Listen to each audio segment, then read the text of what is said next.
தளபதி விஜயோட மனைவி சங்கீதா சென்னை வந்துட்டாங்க. நேற்று நள்ளிரவுல வந்திருக்காங்க. தளபதி விஜய் வந்து சந்திச்சிருக்காங்க. மொத்த குடும்பமும் ரொம்ப எமோஷனல்ல வந்து மூழ்கி போயிருக்கு. அத பத்தி தான் இந்த வீடியோவுல நம்ம டீட்டெயிலா வந்து பார்க்க போறோம். அதுக்கு முன்னால நம்ம சேனல சப்ஸ்கிரைப் பண்ணாம இருந்தீங்கன்னா, மறக்காம சப்ஸ்கிரைப் பண்ணிக்கங்க. அப்பதான் நம்ம சேனல்ல போடக்கூடிய டெய்லி அப்டேட்ஸ் எல்லாத்தையும் நீங்க உடனுக்குடனே தெரிஞ்சுக்க முடியும். அப்புறம் வீடியோவோட ஸ்டார்ட்டிங்ல வியூ ப்ராடக்ட்னு ஒண்ணு ஷோ ஆகும் பாருங்க. அத நீங்க கிளிக் பண்ணீங்க அப்படின்னா, நெறைய ப்ராடக்ட் ஆஃபர்ல வந்து போயிட்டுருக்கு.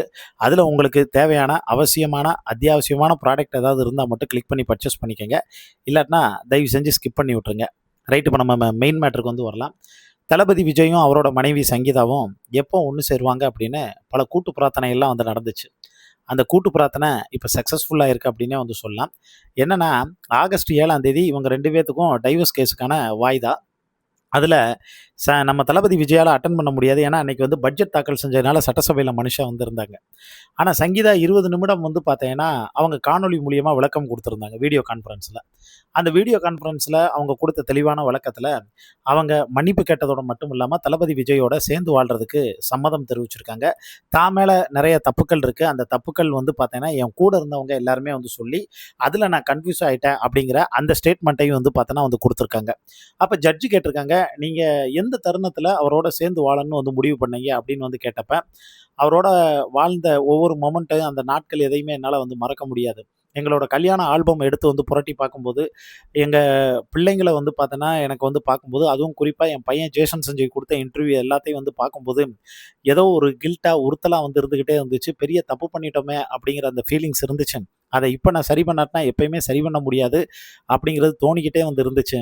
அதனால தான் நான் இப்ப இந்த முடிவு எடுத்திருக்கேன் அப்படின்னு வந்து சொல்லி, அவங்க அந்த கேஸ என் முழு சுயநினைவோட தயவு செஞ்சு வாபஸ் வந்து பண்ணிக்கிறேன் அப்படிங்கிற மாரி வந்து பார்த்தோன்னா வந்து சொல்லிட்டாங்க. அத கேட்டு ஜட்ஜ் சுஜாதாவே ஆடி போயிட்டாங்க. அப்புறம் சந்தோஷமும் வந்து பட்டு உடனே கையோட வந்து பார்த்தோன்னா அந்த கேஸ டிஸ்மிஸ் பண்ணிட்டாங்க. அதுக்கப்புறம் தளபதி விஜய் வந்து அவர் மனைவியோட சேருவாரா, மாட்டாரா அப்படிங்கிற ஒரு விவாதம் வந்து போயிட்டு இருந்துச்சு. "ஏப்பா, கேஸ வாபஸ் வாங்குனதே சேர்ந்து வாழ்றதுக்கு தானே" அப்படின்னு ஒரு தரப்பு. "இல்லப்பா, இது கோ பேரண்டிங் மாரி இப்ப பார்த்திபன், சீதா வந்திருக்காங்கல்ல, அது மாரி மெயின்டெயின் பண்றதுக்காகன்னு" இன்னொரு பக்கம் வந்து சொல்ல. ஆனா, இது எல்லாத்தையும் தாண்டி மறுபடியும் சைலன்ட்டா சம்பவம் செய்றதுல அந்த குடும்பமே கில்லிம்பாங்கல்ல, அதே மாரி சங்கீதா வந்து ஜேசன், சஞ்சய், திவ்யா எல்லாரையும் வந்து கூப்ட்டு நள்ளிரவுலயே வந்து பார்த்தோன்னா, சென்னை வந்துட்டாங்க. சென்னை வந்து எங்க எஸ்.ஏ. சந்திரசேகர் வீட்டுக்கு வந்திருக்காங்க. அவங்க வந்தப்ப ஆரத்தி எடுத்து, அதாவது தான் கையாலேயே வந்து பார்த்தேன்னா, ஆரத்தி எடுத்து சங்கீதாவ வரவேற்கிறாங்க. யாரு?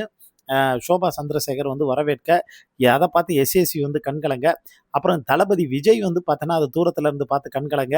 ஓடி வந்து தளபதி விஜய் இவங்க வந்து கட்டி அணைச்சு ஒரு 10 நிமிஷம் வந்து பார்த்தோன்னா அழ, நம்ம நண்பன் பட பாணியில நம்ம Thalapathy Vijay all is well, all is வெல்ன்னு வந்து பார்த்தோன்னா சமாதானப்படுத்த, அந்த காட்சிய பார்த்து எல்லாருமே வந்து கண்கலங்கி எமோஷனலா வந்து ஃபீல் பண்ண. அதுக்கப்புறம் டாடி லவ் யூ டாடி அப்படின்னு வந்து சொல்லி, திவ்யா வந்து பார்த்தோன்னா ஃபீல் பண்ண. தாத்தா, அதுக்கப்புறம் தாத்தா எஸ்ஏசி, அப்புறம் ஷோபா சந்திரசேகர் இவங்க எல்லாருமே கட்டி அணைச்சு சங்கீதா நெத்தியில வந்து பார்த்தோன்னா முத்தமிட்டு, கடைசியா ஒரு பெரிய திருஷ்டி பூசணி வந்து பார்த்தேன்னா எடுத்து அவங்க கையாலேயே வந்து சுத்தி, இந்த ஊரு கண்ணு, உறவு கண்ணு, நாய் கண்ணு, நரி கண்ணுன்னு வந்து சொல்லி திருஷ்டி கழிப்பாங்கல்ல. அதாவது கல்லடி பட்டாலும் கண்ணடி வந்து படக்கூடாது. இனிமேல் என் குடும்பத்த புடிச்ச திருஷ்டி எல்லாமே வந்து பார்த்தோன்னா கழிஞ்சிருச்சு அப்படின்னு வந்து சொல்லி, அவங்க அந்த பூசணிக்காய வந்து பார்த்தோன்னா உடைச்சிருக்காங்க. தளபதி விஜய் வந்து ரீசென்ட் டேஸ்ல பார்த்தீங்க அப்படின்னா, அந்த மனுஷனோட முகம் ரொம்ப பிரைட்டா இருந்துச்சு. சட்டசபையிலலாம் வந்து சிரிக்க ஆரம்பிச்சாரு. அதுக்கு முன்னாடி அவர் மேல பல விமர்சனங்கள் எல்லாமே இருந்துச்சு. "அகத்தோட அழகு முகத்துல தெரியும்பாங்க." ஸோ மனைவி வரக்கூடிய சந்தோஷம், இது எல்லாமே அந்த மனுஷனுக்கு முன்னாடியே வந்து தெரிஞ்ச இந்த ஒரே ஒரு காரணத்தினால, இதுதான் அந்த சந்தோஷத்துக்கு முழு காரணம், மூல காரணம்னு வந்து சொல்லப்படுது மக்களே. இத பத்தி உங்களுக்கு தோணக்கூடிய கருத்துக்கள மறக்காம கீழ இருக்கக்கூடிய கமெண்ட் பாக்ஸ்ல மென்ஷன் பண்ணுங்க.